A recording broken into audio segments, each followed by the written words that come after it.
Despite being asphalted 3 or 4 times in a year, a road in the city continues to crumble, troubling motorists and pedestrians to no end. Not having a proper drainage system is alleged to be the main reason. The road is masked in dust and the potholes have made commuting miserable. If you happen to visit Rajarajeshwari Nagar on Bengaluru-Mysore highway, you will witness this scene. About a 500-meter stretch of this road, beginning from the Rajarajeshwari Nagar arch, is in a dilapidated state. The road is full of potholes, and for motorists it is nothing less than a nightmare to ride through this particular stretch. But according to residents, the road is asphalted frequently, but it crumbles in no time. They allege lack of proper drainage system, due to which water stagnates on the road, resulting in quick crumbling. ಇಲ್ಲಾಂದ್ರೆ ಒಂದೊಂದು ವರ್ಷದಿಂದ ಇದೇ ತರ ಇದೆ. ಸಿಕ್ಕಾಪಟ್ಟೆ road ಎಲ್ಲ ಗುಂಡಿಗಳು ಬಿದ್ದೋಗ್ಬಿಟ್ಟಿದೆ. ಕಾರುಗಳು, ಗಾಡಿ, ಟೂ ವೀಲರ್ಗಳು ಏನು ಓಡಾಡೋದಕ್ಕೆ ಆಗ್ತಾ ಇಲ್ಲ. ಮಳೆ ಬಂದ್ರಂತೂ ಸಿಕ್ಕಾಪಟ್ಟೆ ತೊಂದರೆ ಆಗ್ತಾ ಇದೆ ಜನಗಳಿಗೆ. ಆಮೇಲೆ ಧೂಳಂತೂ ಸಿಕ್ಕಾಪಟ್ಟೆ ಈ ನಡುವೆ ಅಂತೂ ಖರ್ಚಿಪ್ ಹಾಕೊಳ್ಳದೆ ಜನಗಳು ಓಡಾಡೋದಕ್ಕೆ ಆಗ್ತಾ ಇಲ್ಲ. ಸಿಕ್ಕಾಪಟ್ಟೆ ತೊಂದರೆ ಆಗ್ತಾ ಇದೆ. ಬಸ್ ಸ್ಟಾಪ್ ಕೂಡ ಇದೆ ಇರೋದು. ಹೌದು, ಸಿಕ್ಕಾಪಟ್ಟೆ ಮೊದಲು ಫಸ್ಟ್ ಆಫ್ ಆಲ್ ಇದು ಬಸ್ ಸ್ಟಾಪ್ ಒಂದು ಮಾಡಬೇಕು ಇಲ್ಲಿ ಜನಗಳಿಗೆ. ಎಲ್ಲಿ ಬೇಕಲ್ಲಿ ಬಸ್ಸು ಸ್ಟಾಪ್ ಕೊಡ್ತಾ ಇದ್ದಾರೆ. ಸಾಧಾರಣ ಜನ ಇಳಿಯೋದಕ್ಕೆ ತೊಂದರೆ ಆಗ್ತಾ ಇದೆ. There is no provision for rainwater to run into drains, though they are found adjacent to the road. To add to their miseries, there is no bus stop here and people are compelled to stand on road. The ward corporator is aware of the issues but has not done anything that could help residents. ನಾನು already ನನ್ನ ಪಾರ್ಟಿನಲ್ಲಿ ಮತ್ತು ನಮ್ಮ ಸೆಕ್ಷನ್ಗೆ work ಇಂಜಿನಿಯರ್ಸ್ಗೆಲ್ಲ ವಿಷಯ ಮುಟ್ಟಿಸಿದ್ದೀನಿ. ನಾನು ಹಿಂಗಾಗಿದೆ ಕೆಲಸ ಆದಾಗ ಈ ಭಾಳ ಒಂದು 6 ತಿಂಗಳಿಂದ ಕೆಲಸ ಆಗಿರೋದು. ನಾನು ಆಲ್ರೆಡಿ ಇಂಜಿನಿಯರ್ ಸೆಕ್ಷನ್ಗೆ ತಪ್ಪು ಮಾಹಿತಿ ಏನಾಗಿದೆ, ತಪ್ಪು ಕೆಲಸ ಏನಾಗಿದೆ ಅದನ್ನು ಮುಟ್ಟಿಸಿದ್ದೀನಿ. ಅವ್ರು ಇನ್ನೂ ನಾನು ಪೇಮೆಂಟ್ ಕೊಟ್ಟಿಲ್ಲ, ಅವ್ರಿಗೆ ಅದನ್ನ ಕೊಡಬೇಕಾದ್ರೆ ಕ್ಲಿಯರ್ ಮಾಡಿಕೊಡ್ತೀವಿ. Residents opine that BBMP would be well served if it set the drainage system right instead of spending on asphalting the road repeatedly.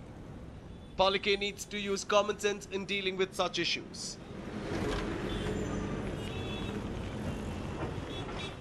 Maltesh for News9, Bengaluru.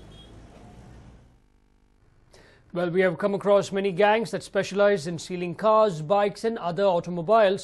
But a gang in Belgavi has earned infamy in a very unique manner. Take a look at all these vehicles and spare parts lying nearby.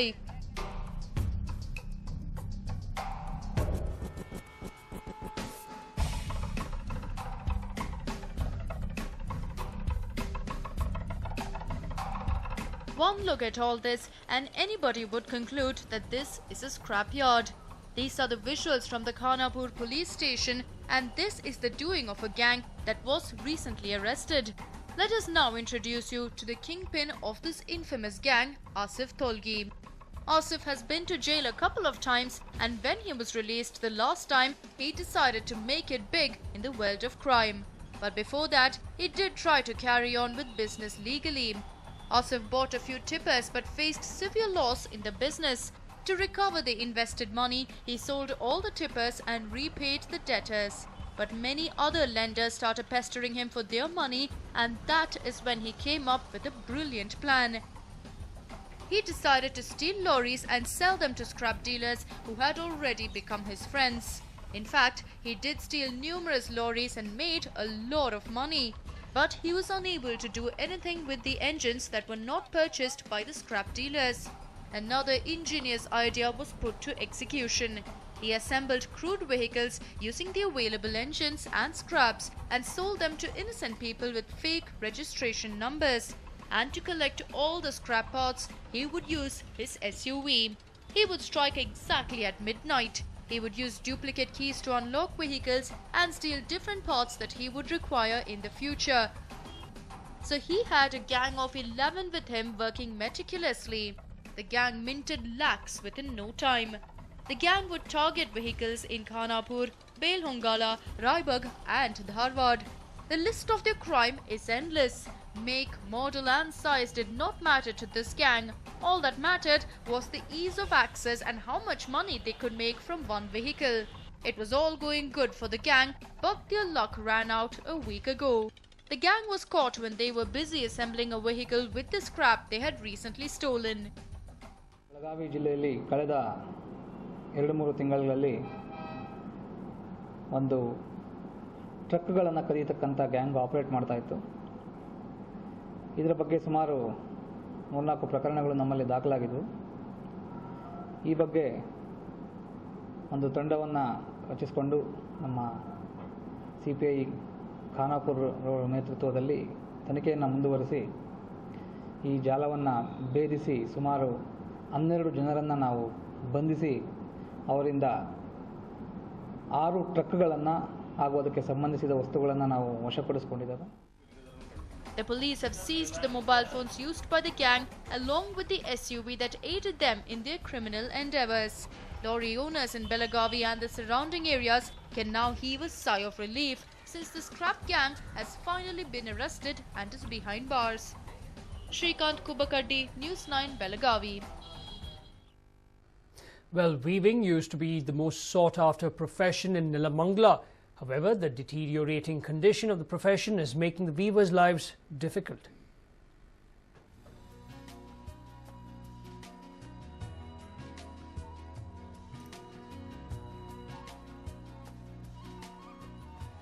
Every woman loves to be dressed in a beautiful sari.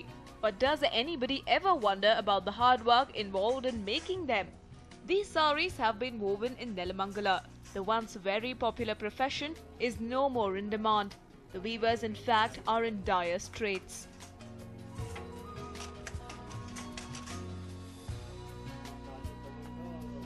These weavers from Weavers Colony in Nelamangala have been in the profession for many years. Now, they find it difficult to earn a living. All that they earn per month is a meager 7,000 rupees. Nelamangala used to have around 150 manual looms about 10 years ago. The town is left with below 50 looms now. Though electric looms have replaced many manual ones, it has not helped to increase the number of weavers. Moreover, an investment of nearly rupees 2 lakh is needed to set up an electric loom. Electric loom operators are also facing a struggle. They earn between 8 to 10,000 rupees per month. Though the weavers want to change professions, lack of other skills makes it difficult for them to do so. Weavers who were once in demand now seem to be a neglected lot. Aditya for News9, Nelamangala. Now, the first day of school is often a despicable occasion, especially for students who come back after a 2-month holiday. However, students of a school in Mangalore went ahead and celebrated their first day of school. All those scenes here may depict a celebration of sorts, believe it or not. These smiling kids here are attending their first day of school.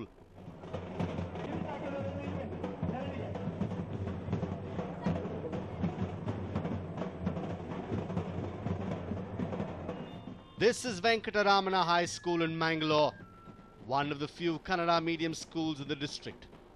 The whole school was decked up in flowers to welcome the new batch of students for the academic year 2014-15. Parents, children and villagers were at the school on the occasion. 2008ರಿಂದ ನಾವು ಈ ಒಂದು ಪ್ರಾರಂಭೋತ್ಸವ ಎನ್ನುವಂಥ ಒಂದು ಈ ಉತ್ಸವವನ್ನು ಮಾಡ್ತಾ ಇದ್ದೇವೆ. ಇಲ್ಲಿ ಶಾಲೆ ಪ್ರಾರಂಭ ಅಲ್ಲ, ಇದು ಉತ್ಸವ ಅಂತ ನಮ್ಮ ಒಂದು ಕಲ್ಪನೆ. The event was conducted in grand fashion to attract students who seem to be increasingly preferring English medium schools instead. Other than serving the purpose of providing a happy start to school for the students, the event also created enough publicity. ಪ್ರತಿ ಸತಿ ಇದೇ ಥರ ಪ್ರಾರಂಭೋತ್ಸವಕ್ಕೆ ಕಳಿಸಿದ್ರೆ ಕುದುರೆ ಗಾಡಿಯಲ್ಲಿ ಕರ್ಕೊಂಡು ಹೋಗಿದ್ವಿ. ಇದೇ ಥರ ಪ್ರತಿ ಸತಿ ಬೇರೆ ಬೇರೆ ಐಡಿಯಾ ಹುಡುಕ್ತಾರೆ. ಮತ್ತು ನಾವು ಯಾವತ್ತು ಸ್ಕೂಲಿಗೆ ಬರ್ತಾ ಅಯ್ಯೋ ಸ್ಕೂಲಿಗೆ ಹೋಗ್ಬೇಕಲ್ಲಪ್ಪ ಅಂತ ಇದು ಮಾಡ್ಕೊಂಡ್ಲೇ ಇಲ್ಲ, ಖುಷಿಯಿಂದ ಬರ್ತೀವಿ ಸ್ಕೂಲಿಗೆ. The event has been conducted in the same fashion for many years.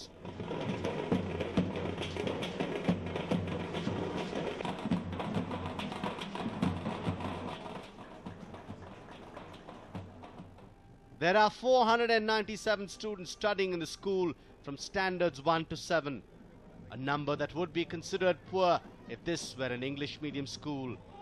If not for initiatives such as these, what would be the fate of Kannada medium schools? Rajesh, News9, Mangalore. Tourism is a boon to many places as it generates employment and income. But in Madikeri, the rise in tourism is having its side effects. Take a look as to how. Madikeri is certainly one of the most sought-after tourist destinations in the state. With tourists thronging the hilly region, the number of homestays have increased. the ill effects of the increasing number of homestays are now surfacing. How, you might ask? Well, finding a house for rent in Madikeri has become an uphill task. The reason behind this are the illegal homestays, say residents. House owners prefer converting their house into a homestay since it generates more income. It is reported that the number of illegal homestays have overtaken legal ones. ಏನು ಗಲ್ಲಿ ಒಂದು 2 room ಇದ್ರೆ ಸಾಕು home stay ಮಾಡಿಕೊಂಡು ಅದನ್ನ ಅನಧಿಕೃತ ಚಟುವಟಿಕೆ ಬೆಳೆಸ್ಕೊಂಡು ಹೋಗ್ತಾ ಇದೆ. ಬಾಡಿಗೆ ರೂಪದಲ್ಲಿ ಮನೆಯನ್ನು ಹೋಗಬೇಕಾದ್ರೆ ಅವರಿಗೆ ದುಬಾರಿ ರೇಟ್ ಅಂದ್ರೆ ತಿಂಗಳಿಗೆ 8000 10000 ಅಂತ ಹೇಳಿಕೊಂಡು ಅವರು ದಂಧೆಯಲ್ಲಿ ಅವರು ಭಾಗಿಯಾಗಿದ್ದಾರೆ. ಇದರ ವಿರುದ್ಧ ನಾವು ಇವತ್ತು ಏನು ನಮ್ಮ ಸಂಘಟನೆ ಇದರ ಬಗ್ಗೆ ಹೋರಾಟ ನಡೆಸ್ತಾ ಇದ್ವಿ. ಅದರ ಬಗ್ಗೆ ನಾವು ಡಿಸಿ ಅವರಿಗೂ ಸಹ ಒಂದು ಮನವಿ ಕೊಡಬೇಕಂತ ನಾವು ಬಂದು ಇಲ್ಲಿ ಸೇರಿದ್ದೇವೆ. According to the tourism department, the number of authorized homestays is less. Currently, there are more than 500 illegal homestays. Residents urge the district administration to check on the irregularities. The deputy commissioner, though, says that steps have already been taken for the same. ಒಂದು team ರಚನೆ ಮಾಡಿದ್ದೀವಿ. ನಮ್ಮ assistant director tourism Phaneesh ಕೆಳಗಡೆ ಅವ್ರ ಜೊತೆಗೆ police, ಸಂಬಂಧಪಟ್ಟ circle inspector ಅಥವಾ sub inspector, ಮತ್ತು ಚೆಸ್ಕಾಮ್ ಅಫಿಷಿಯಲ್ಸ್, ಮತ್ತು ನೀರಿನಗೋಸ್ಕರ ಇದು ಸಂಬಂಧಪಟ್ಟ ಜಿಲ್ಲಾ ಪಂಚಾಯತ್ ಅಥವಾ ನಮ್ಮ ನಗರಸಭಾ ಯಾರಿಗೆ ಜೂರಿಸ್ಡಿಕ್ಷನ್ಗೆ ಬರುತ್ತೆ, ಈ ಎಲ್ಲ 5-6 ಜನ ಸೇರಿ ಒಂದು ಟೀಮ್ ರಚನೆ ಮಾಡಿದ್ದೀವಿ. ಎಲ್ಲ ಕಡೆ ಹೋಗ್ಬಿಟ್ಟು ನೀವು ನೋಟಿಸ್ ಕೊಟ್ಬಿಟ್ಟು ಅವರಿಗೆ ಕೇಳಬೇಕು. ಫಾರ್ ಎಕ್ಸಾಂಪಲ್ ಅವರು ಇಂಡಿವಿಜುವಲ್ ಕನೆಕ್ಷನ್ ಹೋಮ್ ಕನೆಕ್ಷನ್ ತೊಗೊಂಡ್ಬಿಟ್ಟು ಮತ್ತು ರೆಸಾರ್ಟ್ ನಡೆಸ್ತಾ ಇದ್ದರೆ ಅವ್ರ ಮೇಲೆ ಕಮರ್ಷಿಯಲ್ ರೇಟ್ ಹಾಕಬೇಕು ನೀರಿಗೆ. Well, tourism should help in developing the place. Unfortunately, in Madikeri, tourism has only caused distress to the residents. Hopefully, the step taken by the district administration puts a full stop to it. Manjunath KB, News9, Madikeri. Now, diesel prices have been hiked by 50 paise a litre, excluding state levies. Now, this is the second increase in rates in 3 weeks' time. The hike came into effect from midnight. The monthly hike in price came after several rounds of discussions that the new oil minister, Dharmendra Pradhan, held with state-owned oil firms on continuing with the reform initiated by the UPA government. The announcement of the hike gave clear indications that the BJP government will continue with reforms of the previous Congress regime. The UPA had in January 2013 decided to raise diesel prices in small doses of up to 50 paise every month till such time that the subsidy on the nation's most consumed fuel is eliminated. The hikes, effective from midnight tonight, are excluding state sales tax or VAT, and the actual increase will be higher and will vary from city to city, the oil companies announced.